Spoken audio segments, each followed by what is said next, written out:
Let's talk about 5 improvements Coach Kevin O'Connell can make in year 2.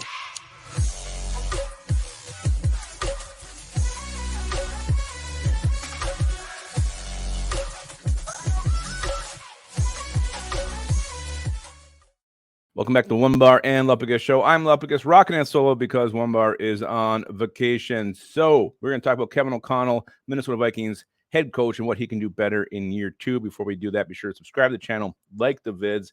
Also, hit up That's Badass Wood Art. Follow him on Twitter. And we're going to be giving away 2 of their pieces here very, very soon. One is a skull sign and one is a Viking head-shaped bottle opener. Both are fantastic. That's badass. How do you win those? Hashtag badass in the comments below. That's badass wood art. Again, give him a follow. Tell him Onebar and Lupagus sent you. All right, let's talk about Kevin O'Connell. Before we get into this, I do want to say one thing. Kevin O'Connell, great first year as a head coach, 13-5, got the team to the playoffs, won the North. Obviously, the season didn't finish the way they wanted to, but for a first-year head coach, really came in here and kicked ass. And I have no question that Kevin O'Connell is the man to lead us in the future. Vikings did very, very good to secure this guy and have him here in Minnesota. So let's talk about things he could do better in year 2. And maybe some of these are nitpicky. Maybe some of these are right on. Let us know in the comments what you think he can do better, which ones you agree with, which ones you don't on this list. All right, let's start. First one, these are in no particular order, but how about no more cutesy play calls? And maybe it's not the fact that he's making cutesy play calls. Maybe it's the time when he's calling these plays. 3rd and 1, 4th and goal, getting kind of out of the box, doing some goofy ass shit. We saw it in the playoff game. The strange, it's 3rd and 1. I think the Giants, this had maybe been after the Giants had scored, back-to-back touchdowns. You're starting to drive. It's 3rd and 1. Might even been shorter. Might have been 3rd and inches. Justin Jefferson gets it on jet sweep. You throw it back to Kirk Cousins, and he lowers the shoulders and runs. I'm not sure if he was supposed to throw it. If Jefferson had a route, there was KJ Osborne going down the field on that play. So I'm not sure what that whole thing was, but why even bother calling that? It's 3rd and 1. Sneak it with Cousins, pitch it out to Delvin, do a little out to Jefferson or Hawkinson. I mean, there's got to be better options there. We saw it 4th and goal. Was that the Lions game? The jump pass from Delvin Cook ended up getting, I think it was intercepted or a fumble or some shit. So Kevin O'Connell, yes, you got to be creative, but just maybe call those plays a little more safer times in games. Let's not get cutesy at real key spots of games.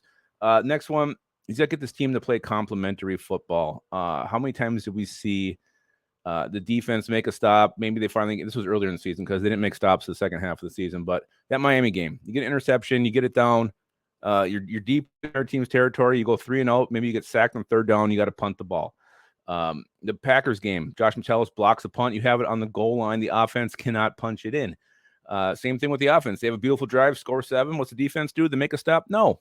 They let the other team march right down and score back. This team has to figure out a way.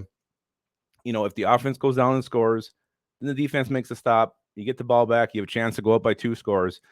It just every single game, it seemed like this happened. And I think the reason why the Vikings were in so many close games is they didn't do this. They did not play complementary football. The question is now, how do you do it? How do you figure it out?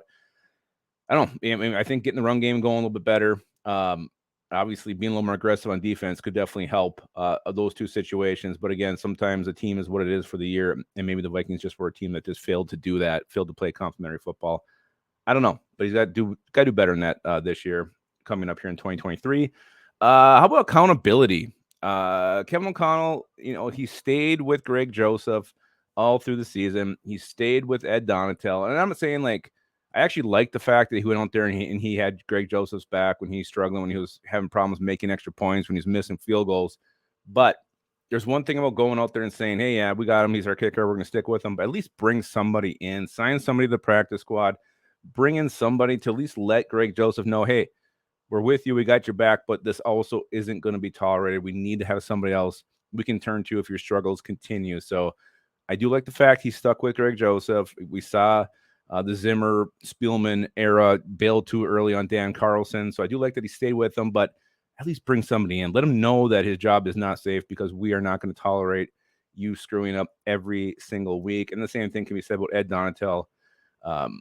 I don't know if a change midseason would have mattered with these players or not, but at least it maybe would have lit a spark. When you're giving up huge yardages to quarterbacks like Mac Jones and Mike White, there's a problem.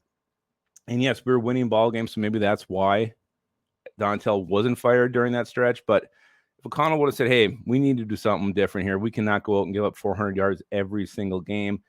Nip that in the bud about 6-7 weeks ago. Maybe the Vikings would still be playing football.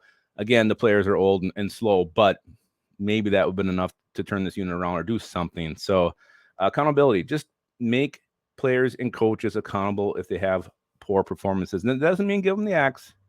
Just put some pressure on them. Put some pressure on them by bringing in some other players. How about don't disappear for a quarter every single game?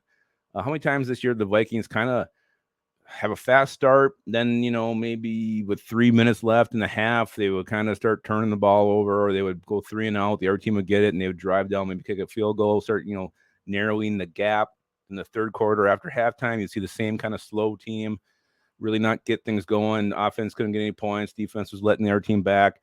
And all of a sudden, this team wakes up in the fourth quarter and becomes, a lights out defense and a beautiful offense. I call it the Hulk Hogan effect. Every single Hulk Hogan match, he gets his ass beat down only to Hulk up in the end and would come out with the win. So that's kind of like what the Vikings were. A little bit of Hulk Hogan going on there, but I don't know. You gotta play 4 quarters to win consistently in the NFL.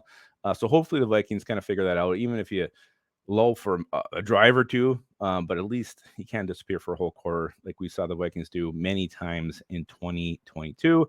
And the last one, and maybe this is the most important and definitely the most fixable, but commitment to the run game. A commitment to the run game. Kevin O'Connell, he loves to throw the football, and he's got Justin Jefferson, he's got TJ Hawkinson, he's got Adam Thielen, he's got KJ Osborne. He loves to throw the football, but you also have Delvin Cook and you have Alexander Madison, 2 very, very good backs, an elite back and also a back who just needs a chance to prove himself.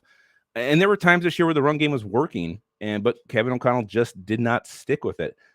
This Vikings team, I think they only ran the ball over 20 times once this year. Delvin Cook only had 2 games where he went over 100 yards. We saw games last year where Delvin Cook was getting close to 30 touches. It's okay, Kevin O'Connell. If the run game is working, you can stick with it. You can keep pounding it. I would love to see a game next year where we do carry the ball 28 times on the ground. Just keep feeding that thing. Nothing wrong with it. You don't have to throw it all the time. It's okay to stick to the run game. Just pound, mixing it up. Give other, defenses things to think about when they're scouting you. Like, hey, they will stick to the run game. They will pound this thing. That wasn't the case this year. So Kevin O'Connell, it's okay. Stay committed to the run game. If it's working, keep pounding the rock. So those are 5 things I think Kevin O'Connell can improve on in year 2. If you got some others, drop them in the comments. And don't forget to drop hashtag badass as well for your chance to enter that drawing. And also don't forget to keep your skull in your hole.